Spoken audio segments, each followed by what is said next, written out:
பிறகு பாலினமலை தேடுவது பற்றி நான் எங்கு செல்வேன், எப்படி செல்வேன்? அந்த பாலினமலை நான் எப்படி கொண்டு வரப் போகிறேன்? இறைவா இறைவா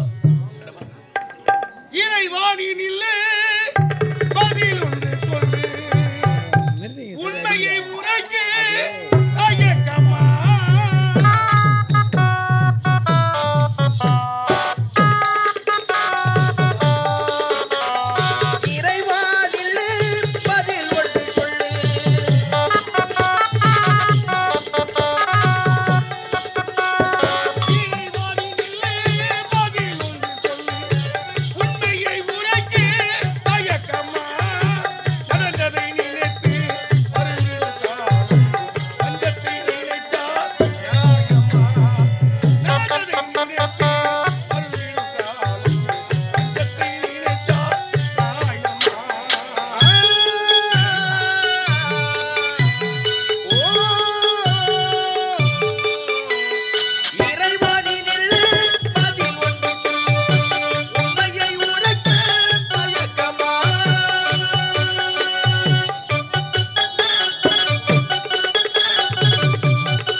நான் எங்கு செல்ல போகிறேன்?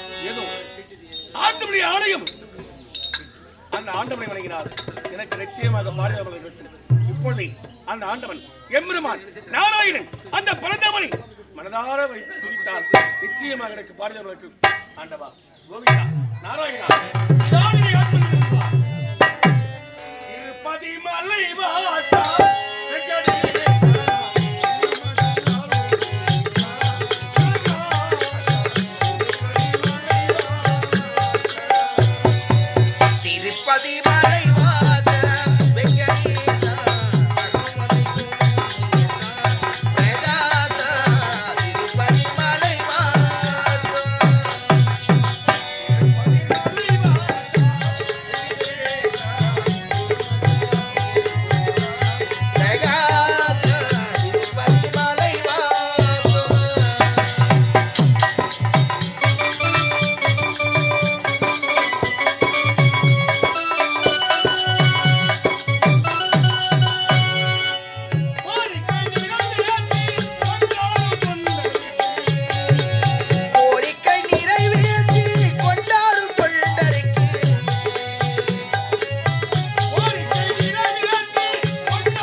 நானுமே. கவலை கொள்ள வேண்டாம் காப்பே நானுமே.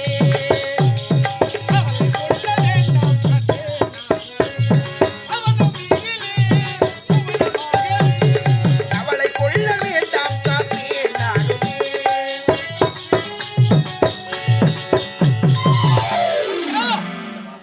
எனது அல்லும் பகலும் 60 நாழிகையும் நாராயணா கோவிந்தா வைகுந்தா பார்கடல்வாசா பண்டரி நயனா அப்படி என்று என்னையே துதிக்கின்றாயே, யாது குறை என்று உரைத்தால் உன் குறையை போக்குகின்றேன். ஆண்டவா, எனக்கு நேர்ந்த குறை, அந்த குறையை உங்களால் தான் போக்க முடியும்.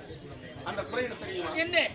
ஒரு மகமணிவனால் கொடுக்கப்பட்ட சாபத்தினால் இந்த உலகத்திலே ஒரு பெண்ணாகப்பட்டவள் கண்பார்வை இழந்து கத்தறியாமல் அழிந்து கொண்டிருக்கிறாள். அவளுக்கு கண்பார்வை கிடைக்கப்படும் என்றால் அந்த மகமணிவர் கொடுத்த சாப மோச்சனம் 12 ஆண்டுக்கு ஒருமுறை பூக்கக்கூடிய மலர் பாரிஜாத மலர். அந்த மலர் பூத்தவனை தானாக நம்முடைய பாதத்தை வந்து விடுமா? அந்த மலரை எடுத்து சென்று அதிலிருந்து ஒரு சாலை எடுத்து அவள் கண்ணிலை விட்டால் கண்பார்வை கிடைக்கப்படும் ஆகினார். அந்த பாரிஜாத மலரை உங்களிடத்தில் பெற்றுச் செல்வதற்காக நான் அக்கா, யாருக்கும் கவலை கொள்ள வேண்டாம். ஏன் தெரியுமா? இந்த பாரிஜாத மலர் யாராலும் சாதாரணமாக கரங்களால் தொட முடியாது. சத்தியத்தை காத்து உத்தமனாக இருக்க வேண்டும்.